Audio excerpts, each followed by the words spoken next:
Hi, Dave Roscoe here. It is Tuesday, June 10th, 2025, and I've got an update on the attempted recovery of a compromised wallet that happened this morning. I also want to address some of the nuances of manually activating your Pi Network wallet. But first, the metrics. The circulating supply is 7.39 billion Pi, and there were 35,773 user accounts migrated yesterday, totaling 16.1 million Pi. And once again, I'm seeing more people commenting that they have received their migration, and that's great news. Hope that doesn't mean you won't stick around here and listen to updates anymore, but I'm happy for you. The migrated unlocked rewards are at 2.16 billion Pi, with 9.9 million Pi unlocked in the last 24 hours and now free to be traded on the open market. Looking at the price action, the Pi coin is trading at 63 cents, which is up 1.32% from this time yesterday.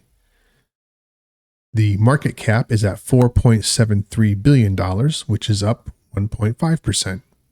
And the daily trading volume is at $66.57 million, which is up 45.96% from this time yesterday.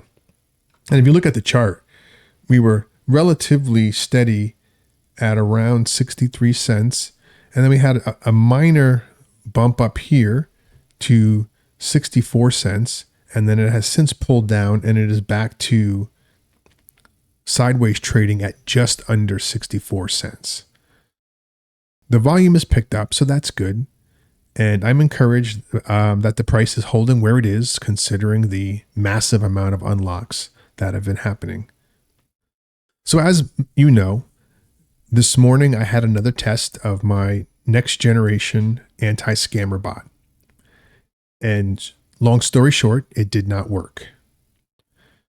This bot had every tweak I could think of to give it a better shot, and it still did not work.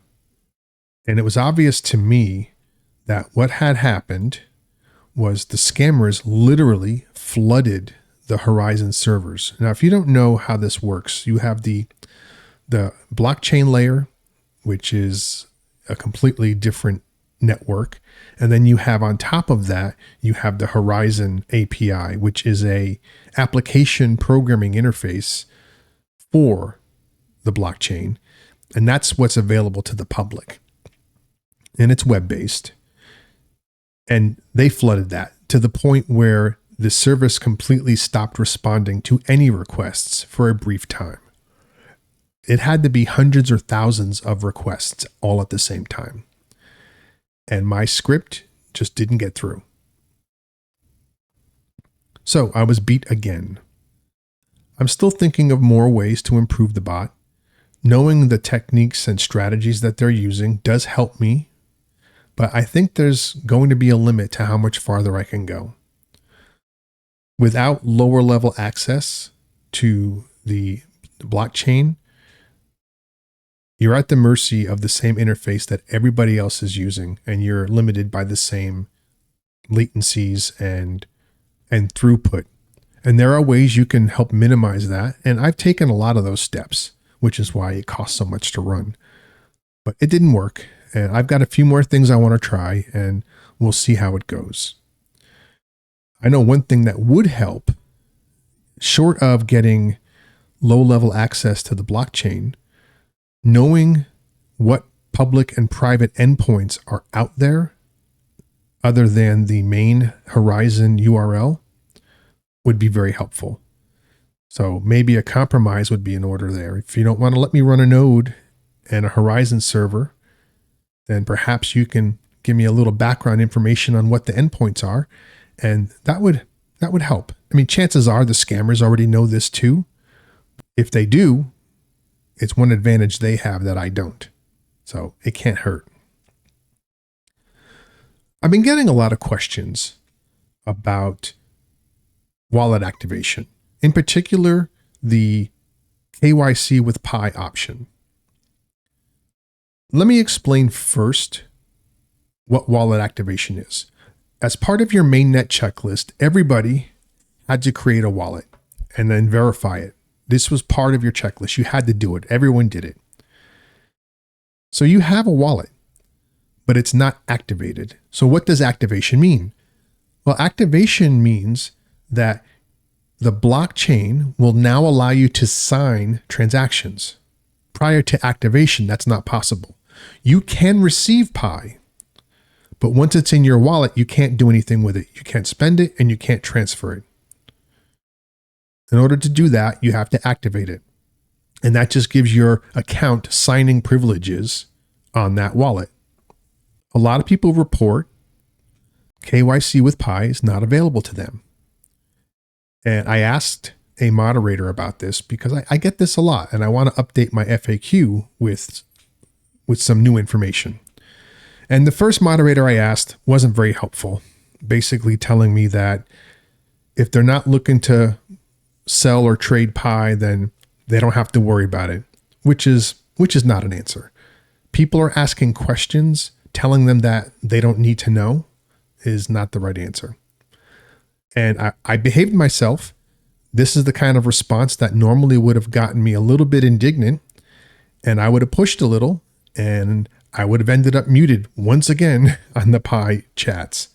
But I restrained myself, and instead I expressed my dissatisfaction with another moderator that I know, and he explained to me what's going on.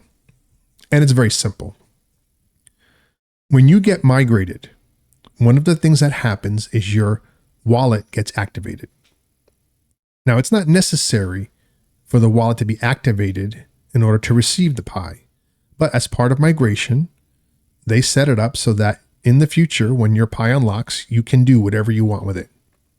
What they also do is fund your wallet with a small amount of Pi, and that's critical because it allows you to transfer your unlocked balances to your available balances. And I'll point out the distinction in just a moment.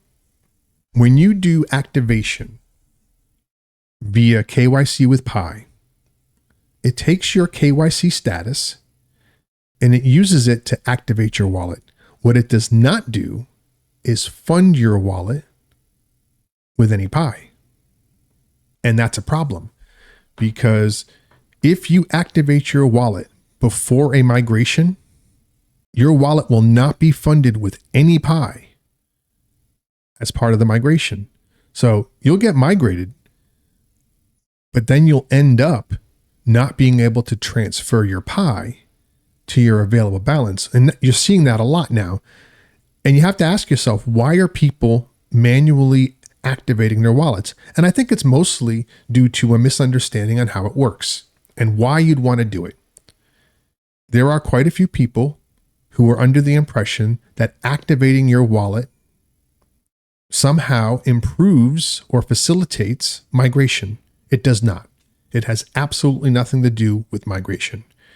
And as I just pointed out, in this scenario, it could actually hurt you because you'll get migrated, but now you can't move it without borrowing or buying Pi.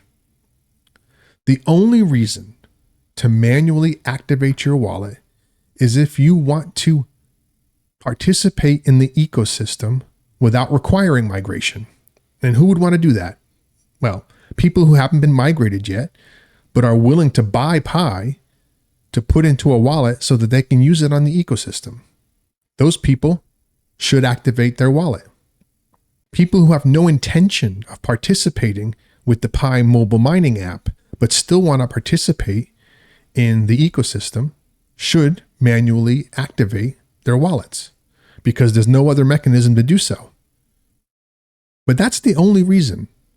If you're thinking that this has anything to do with speeding up your migration or the fact that you don't do it could be blocking your migration, that is false. If you're waiting on migration, nothing changes. Just wait. It'll happen. Keep your KYC approved. Keep your two-factor authentication done, and you will get migrated. Nothing else you can do will help. And it could hurt. So people who say that they can't activate their wallet with KYC, with Pi, you have to ask yourself, why are you trying to do this? And if it's not one of the reasons that I've already said, then don't worry about it. You really shouldn't be doing it. Because as soon as you do, you need to expect that you need to fund that wallet yourself. But here's where it gets really fun. Now let's take, for example, you create a new wallet. And that wallet has a migration, meaning that it was activated. You create a new one. That wallet is not activated. And KYC with Pi is not available to you. Why? Because KYC with Pi is only available to you on the very first activation. If you have a wallet that's been activated via any method whatsoever, whether that be migration, KYC with Pi, or an on-ramp, if any of those are true, every future wallet you create will not be able to use KYC with Pi to activate it. Your only options are to wait for a migration to that wallet or to buy Pi through an on-ramp. That's it.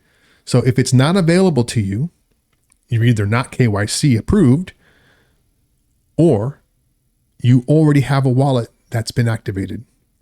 And that's it. It's very simple.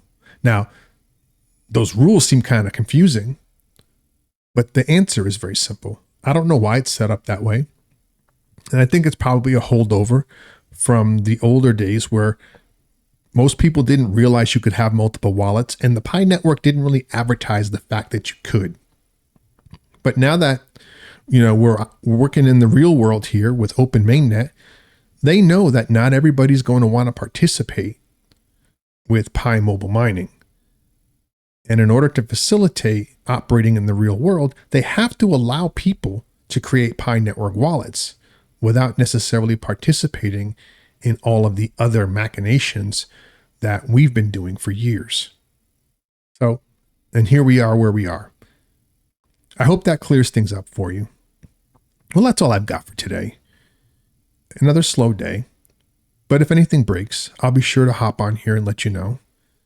But until then, don't panic, stay the course, and remember, the success of the Pi network begins with you.